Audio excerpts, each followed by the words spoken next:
pessoal, tudo bem? Estou vindo aqui para fazer um reactzinho aqui em relação ao vídeo do Adriano Pedras Preciosas.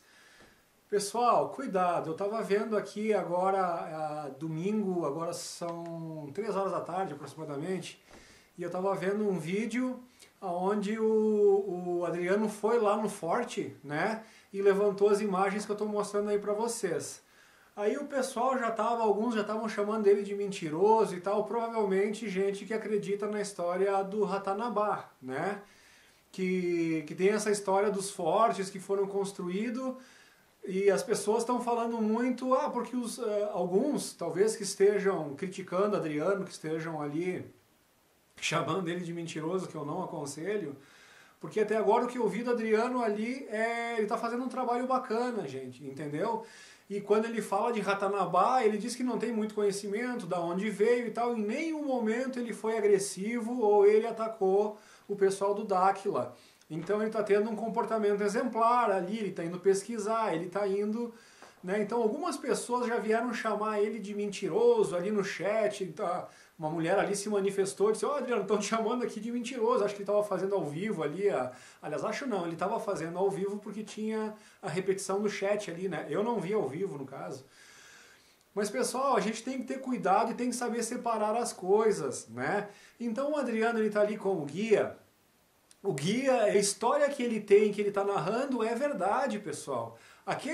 O que foi construído ali em cima é uma coisa, as estruturas e o que está no subterrâneo é outra. Então, da mesma forma como aconteceu aqui no Rio Grande do Sul, e o Urandir ele veio para cá, e eles constataram que são diferentes as pedras que têm a estrutura e a parte que foi construída em cima. E o Rafael Hungria já falou bastante também nos vídeos dele, que muitas dessas coisas foram construídas em cima justamente para esconder as estruturas que estão por baixo. Uma prova de que as estruturas que estão ali em cima foram realmente construídas por mãos humanas e é uma coisa muito mais recente, é a tecnologia utilizada, né, nesses fortes aí, no caso ali. Vocês percebem como, conforme o guia vai mostrando, ele diz, aqui está caindo, tem um monte de escora em várias partes. Então isso é uma construção tradicional antiga nossa. Então, quando o guia fala, ele diz, gente, nós temos toda a documentação das pessoas que trabalharam aqui. É verdade. O que ele não sabe é o que está abaixo.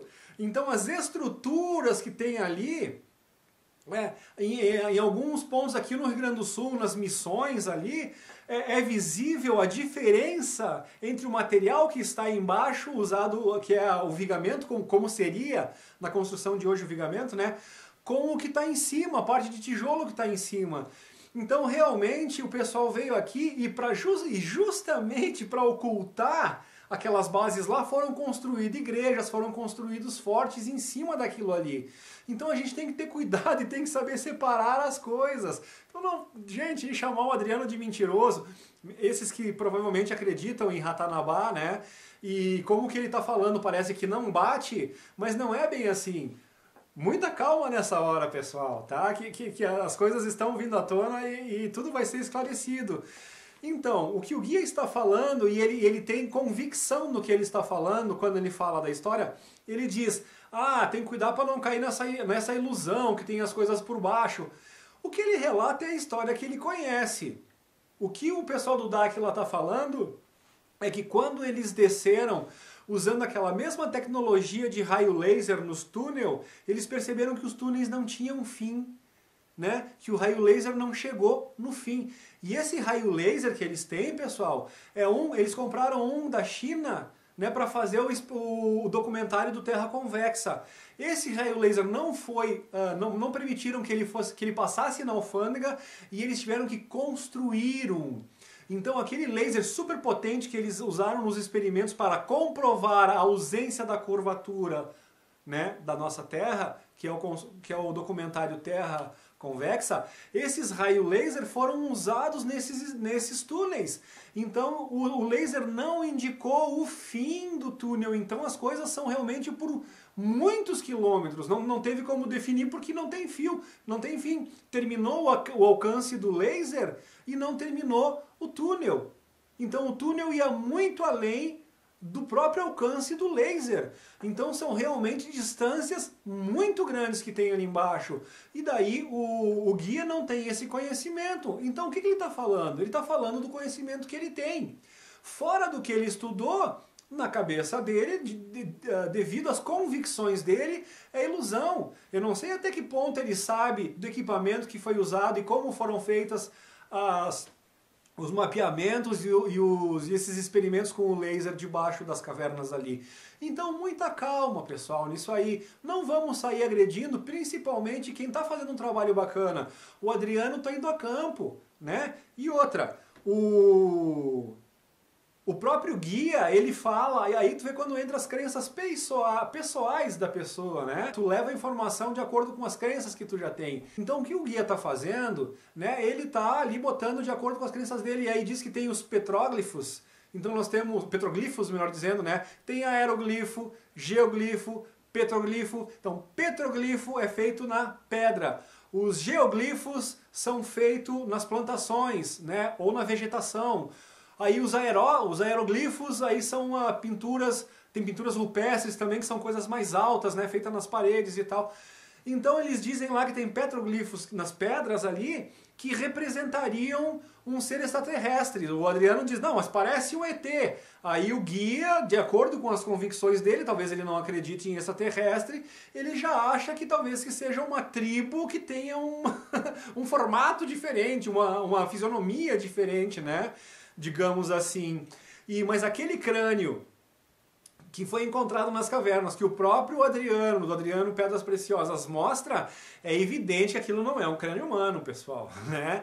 Então nós que já falamos dos Homo capenses e tal, só que aí existe uma diferença dos crânios dos Homo capenses, que seriam os Anunnaki, para aquele crânio ali, que foi mostrado pelo Adriano. Então aqui tem a face do crânio, um é alongado para trás, que é o caso desse que o Adriano mostrou. No caso dos Homo capenses, eles são alongados para cima e para trás, é uma coisa diferente e é um pouco mais cônica, que são os famosos crânios do Peru, o crânio Paraca, o crânio Paraca 44, que eu já falei bastante aqui, né?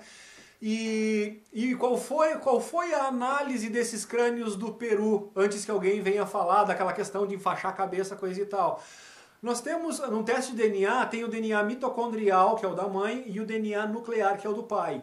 No caso do DNA mitocondrial, sim, ele é humano, mas o DNA nuclear não existe registro, ou seja, na Terra, ou seja, é um híbrido, é uma mistura de um ser não humano com uma mãe humana. É um pai não humano com uma mãe humana. Então esse pai não humano provavelmente é o Anunnaki. E quando a gente vai ler o registro dos Anunnakis, está lá nas tabuletas sumérias, né, de escrita cuneiforme, que o próprio Enki, se relacionou com os humanos. Ele se relacionou com seres da própria criação dele. O próprio Enki se relaciona com seres da raça dele. Até o próprio Noé seria filho de Enki. Quando vocês vão estudar a história dos apócrifos sobre o Ziusudra, que é Noé, aí tem a Batenosh, que é a mãe, né, do Noé, e o pai do Noé, peraí, eu tenho que fazer aqui para me lembrar,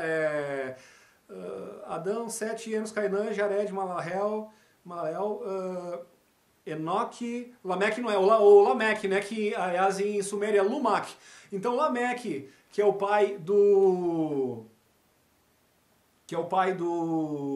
Noé, né, ou de Ziusudra, né, ele conta que não é filho dele, que é a Batenosh, que seria a mãe de Noé, ela recebeu né, a visita dos deuses lá, inclusive no livro sumério, aí eu não sei a parte que foi inventada pelo Zecharia Sitchin e a parte que realmente está registrada, mas no romance do Zecharia Sitchin, a qual ele mesmo coloca que é romance, porque algumas partes ele copia, outras partes ele inventa, né? Mas está lá que Enki tomou-lhe entre as coxas, né? Ou seja, ele teve relações com Batenosh, que é a mãe do Noé, e quando o Noé nasceu, né, inclusive nós temos Matusalém, Lameque, Noé.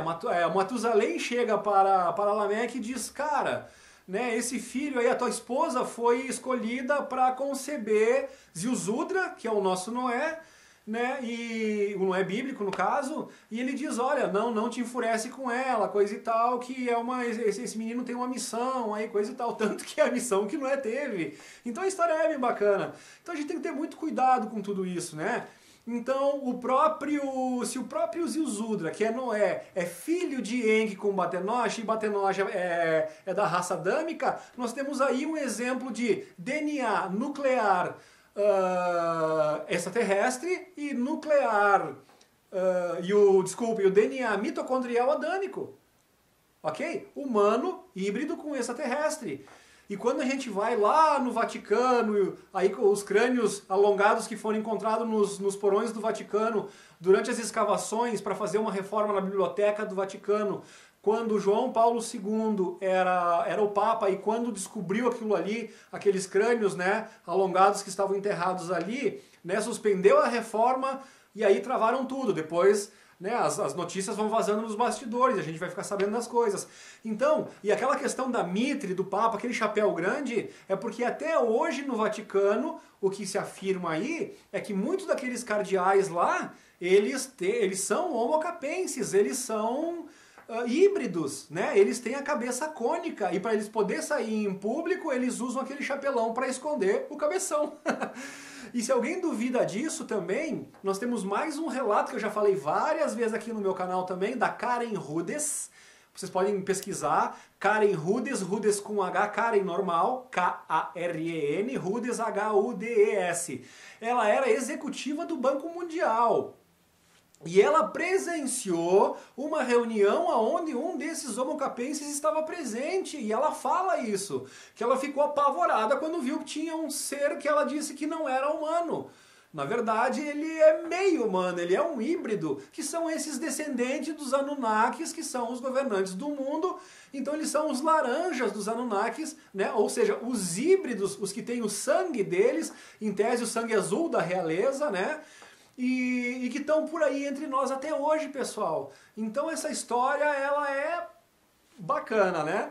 Mas dito tudo isso, pessoal, muita calma nessa hora, sem jogar pedra no Adriano. O Adriano está fazendo um trabalho muito bacana, indo a campo trazer informação, e no momento que a gente começar a cruzar essas informações, a gente só vai enriquecer tudo isso.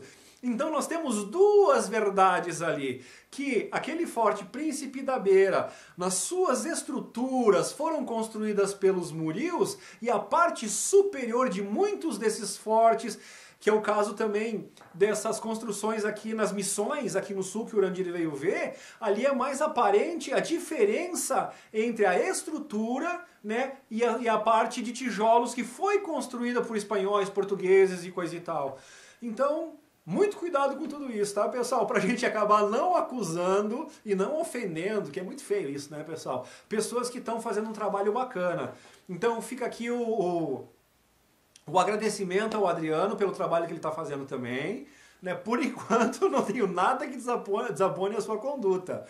Né? Então, dito isso, pessoal, é isso aí. Muita calma nessa hora e paciência. As informações estão vindo e a coisa está ficando cada vez mais interessante. Beijo no coração.